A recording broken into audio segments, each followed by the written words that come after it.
20 minute के कत्लेआम की कहानी, दोनों परिवारों की बेटियों की जुबानी, सरकार से इंसाफ की लगा रहे गुहार, दोनों पक्षों ने दर्ज कराया मुकदमा। नमस्कार, कैपिटल टीवी में आपका स्वागत है और मैं हूं आपके साथ प्रिया बिस्ट। अब वक्त हो चला है कैपिटल टीवी की खास पेशकश स्पेशल स्टोरी का। उत्तर प्रदेश के देवरिया जिले में रुद्रपुर इलाके में हुई 6 लोगों की हत्या से पूरे गांव में मातम पसरा हुआ है, जहां कड़ा एक्शन लेते हुए हत्याकांड के आरोपियों की गिरफ्तारी के लिए पुलिस 6 टीमें लगाकर दबिश दे रही है। मंगलवार को जहां 16 आरोपियों को पुलिस ने गिरफ्तार कर जेल भेजा, वहीं बुधवार को पुलिस ने 4 और आरोपियों को गिरफ्तार कर लिया है, जिसमें लेहड़ा निवासी रामायण पाल, रघुवीर पाल, सुदामा पाल, सुग्रीम पाल को पुलिस ने गिरफ्तार कर जेल भेज दिया है। पूछताछ में घटना के समय ललकारने के दोषी पाए गए थे।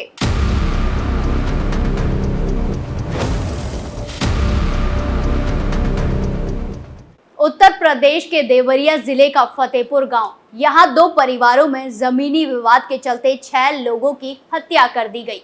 अब देवरिया जिला प्रशासन ने हत्याकांड में मारे गए पूर्व जिला पंचायत सदस्य प्रेम यादव के घर वालों पर शिकंजा कसना शुरू कर दिया है।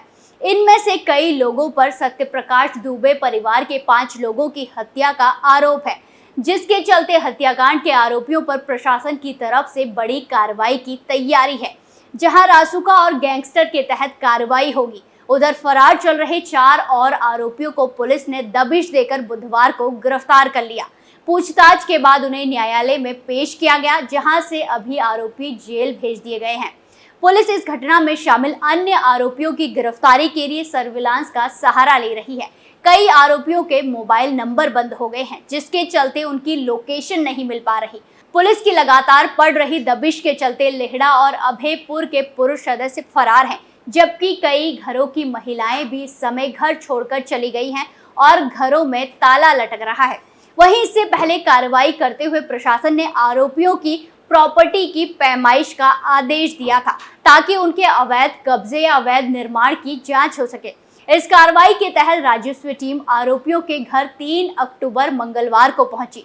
जिला और तहसील प्रशासन के अफसरों ने प्रेम यादव के 2 मंजिला मकान और खेत की नाप जोख पैमाइश की। अधिकारियों के मुताबिक पैमाइश का काम पूरा हो गया है। अब सवाल यह है कि पैमाइश में क्या पता चला। बताया जा रहा है कि राजस्व टीम को जांच में पता चला है कि प्रेम यादव और उसके परिवार के नाम उतनी जमीनें नहीं है जितने पर उन्होंने कब्जा कर रखा है। ऐसे में किसी भी समय प्रेम यादव के मकान पर बुलडोजर चल सकता है। हालांकि राजस्व विभाग ने इस बारे में अभी कुछ भी साफ तौर पर नहीं कहा है, लेकिन कुछ अधिकारियों ने पैमाइश की कार्रवाई से पहले बताया था कि अगर प्रेम यादव का मकान सरकारी जमीन पर बना होगा तो नियमानुसार ध्वस्तीकरण की कार्रवाई की जाएगी।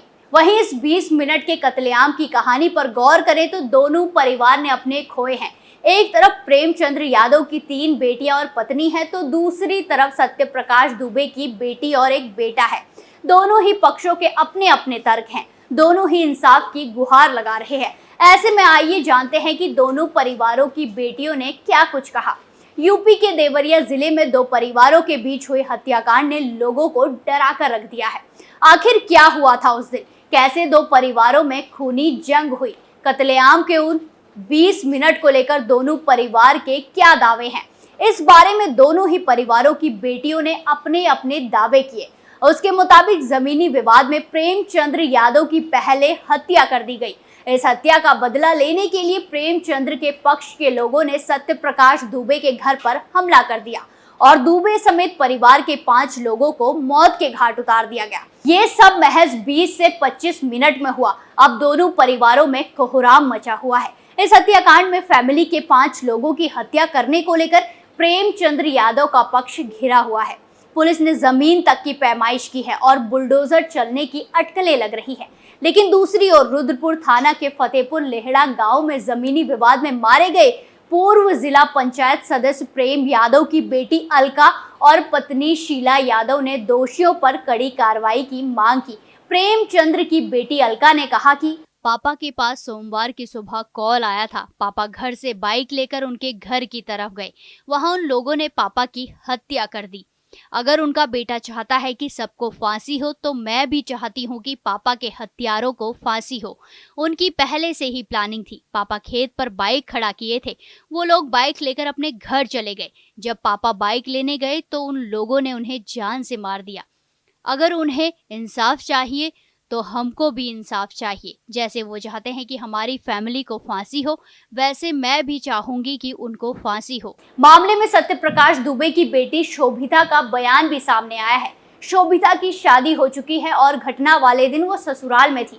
वहीं सत्य प्रकाश दुबे की बड़ी बेटी शोभिता की तहरीर पर 27 नामजद और 50 अज्ञात लोगों के खिलाफ थाना रुद्रपुर में विभिन्न धाराओं में अंतर्गत केस दर्ज किया गया है। इसमें से 16 लोगों को मंगलवार को गिरफ्तार किया गया, तो वहीं फिर 4 लोगों को अगले ही दिन गिरफ्तार कर जेल भेजा गया है।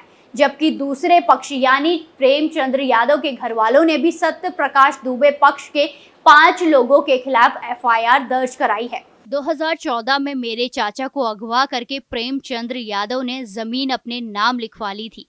तभी से उसने परिवार को खत्म करने का प्लान बना रखा था। उसमें वो सफल भी हो गया। इसमें रुद्रपुर के तहसीलदार, एसडीएम और एसओ की लापरवाही रही, क्योंकि हम उन्हें जब कभी शिकायत करते थे तो वो एक्शन नहीं लेते थे। शोभिता ने बताया कि जमीनी विवाद में 4 अक्टूबर को प्रेम यादव के पक्ष के लोगों की कोर्ट में पेशी थी, लेकिन उससे पहले ही परिवार को खत्म कर दिया गया। शोभिता ने कहा कि शासन प्रशासन ने इस देश के संविधान को नौटंकी बनाकर रख दिया है। मेरी मांग है कि इन माफियाओं के चुंगल से हमारी पैतृक संपत्ति को मुक्त कराया जाए।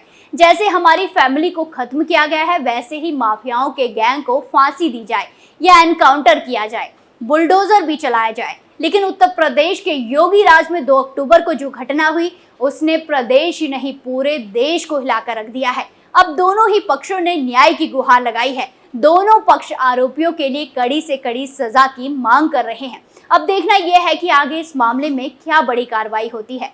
इस स्पेशल स्टोरी में आज के लिए इतना ही। फिर पेश होंगे नए मुद्दे के साथ।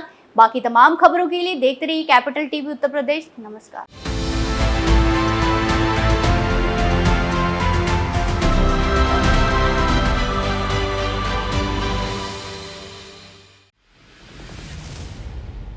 मैं राजनीति करता नहीं, पर राजनीति को बहुत गहरे तक समझता हूं।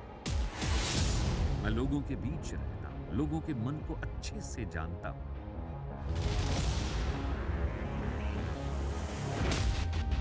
पब्लिक और पॉलिटिक्स की हर नब्ज को खूब पहचानता हूं।